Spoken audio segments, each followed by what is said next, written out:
नमस्कार दोस्तों, आज मैं अभिजीत कुमार आप सभी का हमारे जनता रॉक्स के आउटडोर डिबेट स्टूडियो में आपका स्वागत करता हूं। आज के हमारे आउटडोर स्टूडियो में विभिन्न पार्टी के प्रवक्ता बैठे हुए हैं, जिनका मैं आज आप सबसे परिचय कराता हूं। सबसे पहले वैभव त्रिपाठी जो कांग्रेस की तरफ से बैठे हैं, हमारे विवेक गुप्ता जो कि आम आदमी पार्टी से बैठे हैं, रविशंकर जी जो कि राजनीतिक मुद्दा और राजनीतिक विशेषज्ञ हैं, और हमारे अनुराग जी जो कि सोशल एक्टिविस्ट हैं।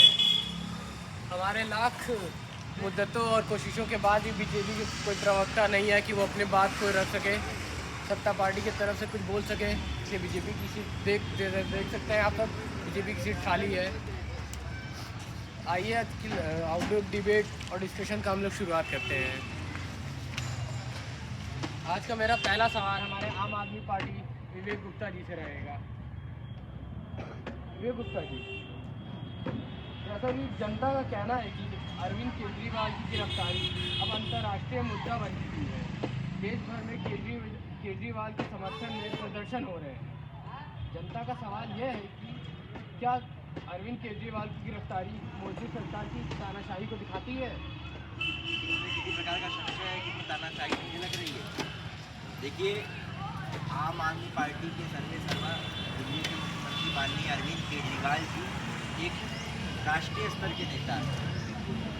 दिल्ली में और पंजाब में किए गए कार्यों को, जो शिक्षा में, स्वास्थ्य में या अन्य में काम किए गए थे, उसकी गूंज पूरे विश्व में है। हमारे स्कूल देखने मिलेनिया ट्रम्प जी आती हैं, जब दिल्ली आती हैं तब प्रधानमंत्री मोदी से मिलने, लेकिन वो मोदी जी द्वारा गुजरात में या उनके शासित किसी प्रदेश में जो स्कूल बनाए गए उसमें नहीं जाती।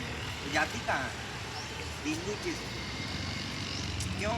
क्योंकि हमारे माननीय शिक्षा मंत्री मनीष सिसोदिया जी ने दिल्ली की शिक्षा जगत में उल्लेखनीय काम किया। शिक्षा जगत में उन्होंने जो काम किया, जो अच्छे तरीके से उन्होंने सुव्यवस्थित किया, उसकी वजह से आज क्या है कि पूरे विश्व में उनका दिल्ली शिक्षा व्यवस्था का डंका गूंजता है। जाहिर सी बात है कि पूरे विश्व की नज़र इस गिरफ्तारी पर थी। आपने देखा कि ये कैसे जर्मनी ने, अमेरिका ने और विभिन्न देशों ने, यहाँ तक कि यूएन ने भी यह कहा कि हम यह देखना चाहते हैं कि भारत में जो गिरफ्तारी हुई अरविंद केजरीवाल की, उसका बिल्कुल निष्पक्ष ट्रायल होता है कि नहीं, न्यायप्रिय तरीके से उस पर कोई फैसले आते हैं कि नहीं। तो जाहिर सी बात है, इसमें कोई संदेह नहीं है कि ये बहुत बड़ा मुद्दा है और ये अरविंद केजरीवाल जी के छवि को दर्शाता है कि पूरे विश्व में उनकी गूंज है। जैसा अभी आपने अभी कहा, ये लोगों का मानना है कि यह एक तानाशाही है। तानाशाही तो बिल्कुल है, जाहिर सी बात है। और ये सिर्फ और सिर्फ अरविंद केजरीवाल और आम आदमी पार्टी तक नहीं है। देश की सबसे पुरानी पार्टी कांग्रेस, उसका ऐन चुनावों के पहले खाता सीज कर लिया जाता है। 1700 करोड़ रुपए के इसके ऊपर दावे ठोके जाते हैं। 1700 करोड़ रुपए आपके बकाया इनकम टैक्स में खाते सीज कर लेता है। इन्हें खाते से पैसा बैंक मैनेजरों पर दबाव बना करके निकलवा लिया जाता है। हमारे झारखंड के मुख्यमंत्री हेमंत सोरेन जी को फर्जी मुकदमे में ईडी द्वारा गिरफ्तार कर लिया जाता है। बिहार के उप मुख्यमंत्री तेजस्वी यादव, उनके पिताजी पूर्व मुख्यमंत्री लालू प्रसाद यादव जी ने टीएमसी, बंगाल में टीएमसी के कुछ नेतागण, यहाँ तक कि ममता बनर्जी एवं महुआ मोर्चा को भी ईडी ने सम्मन भेजा है। अभी हमारे उत्तर प्रदेश में हमारे उत्तर प्रदेश के पूर्व मुख्यमंत्री माननीय अखिलेश यादव जी हैं, उनको भी एक मामले में सीबीआई ने सम्मन किया। ये क्या दर्शाता है? आप चुनावों के ऐन समय पर सारे के सारे विपक्षी नेताओं को किसी न किसी मुकदमे में ईडी के द्वारा गिरफ्तार करके, सीबीआई के द्वारा गिरफ्तार करके जेल में डालना चाहते हैं, ताकि आप बिना विपक्ष के एक छत्र राज कर सके, कोई आपका विरोध करने वाला ना हो, कोई जनता के मुद्दे उठाने वाला ना हो। धन्यवाद विवेक जी। अब इसी बारे में हम कुछ जानकारी जानना चाहेंगे, बताइए मैम। क्या सवाल? सवाल हमारा ये है कि अरविंद केजरीवाल की गिरफ्तारी अब एक अंतर्राष्ट्रीय मुद्दा बन चुकी है। सेम सवाल की बात। देखिए, ऐसा है कि सरकार तानाशाही के हर सीमा को तोड़ देती है।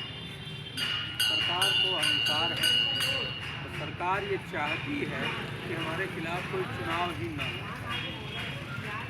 यही कारण है कि विपक्ष का जो गठबंधन है इंडिया के जो भी घटक दल हैं उनके नेताओं को परेशान किया जा रहा है और इस चुनाव के दरमियान गिरफ्तारी, समन और खाते सीज करना ये दिखाता है कि वो चाहते हैं कि विपक्ष के लोग अपना चुनाव प्रॉपर तरीके से ना, लेकिन जनता भी है तैयार।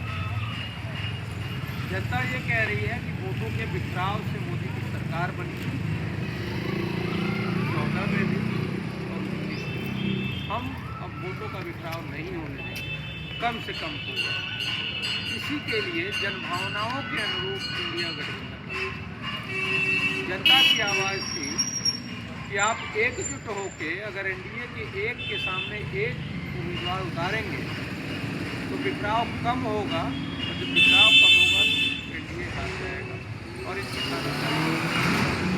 तानाशाही का एक रूप और है कि जहां देश प्रचंड बेरोजगारी और महंगाई से जूझ रहा है, वहीं मोदी सरकार, मोदी और उनके मंत्री, भाजपा के नेता कहते हैं कहाँ है महंगाई, कहाँ है बेरोजगारी।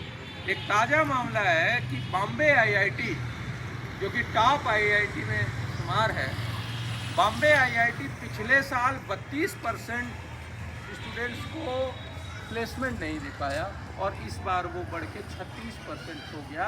मतलब जब बॉम्बे आईआईटी के छात्रों को प्लेसमेंट नहीं मिल रहा है तो बाकी लोगों को कहाँ नौकरी मिल रही होगी।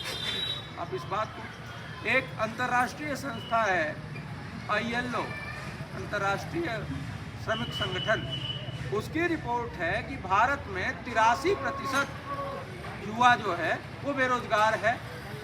वो अपने क्वालिफिकेशन के हिसाब से उसके पास नौकरी नहीं है। वो मजबूरी में, अब ये आप बनारस में देख सकते हैं कि मास्टर PhD डिग्री लेके वो टोटो चला रहे हैं बच्चे। तो अब आप सोचिए कि बेरोजगारी है कि नहीं। ये तानाशाही है कि इस स्तर पे बेरोजगारी है, लेकिन मोदी कहते हैं कहाँ है। महंगाई 400 के सिलेंडर को 1200 तक पहुँचा दिया और कहते हैं कहाँ है महंगाई। $122 जब पेट्रोल, कच्चा तेल था, क्रूड ऑयल, तब मोदी जी ने शपथ ग्रहण लिया था और जिस दिन शपथ लिए थे उस दिन बनारस में $69.77, अराउंड 70 रुपये पेट्रोल। आज $65 कच्चा तेल है, लेकिन पेट्रोल 100 रुपये है, 95 रुपये है। 1 रुपये 2 रुपये छूट दे देते हैं। 10 साल मोदी जी लूट करते हैं और चुनाव के समय 2 रुपये की छूट कर देते हैं। महंगाई इस तरीके से है। दालें देख लीजिए, तेल देख लीजिए, तो इन सारी चीज़ों को जनता चाहती है कि नहीं, इनके हिटलरशाही को, इनकी तानाशाही को, इनके अहंकार को इस बार हम तोड़ेंगे और एकजुट होकर गरीब, किसान, मजदूर, इनके हक की लड़ाई को मजबूत करेंगे और इस तानाशाह को। धन्यवाद।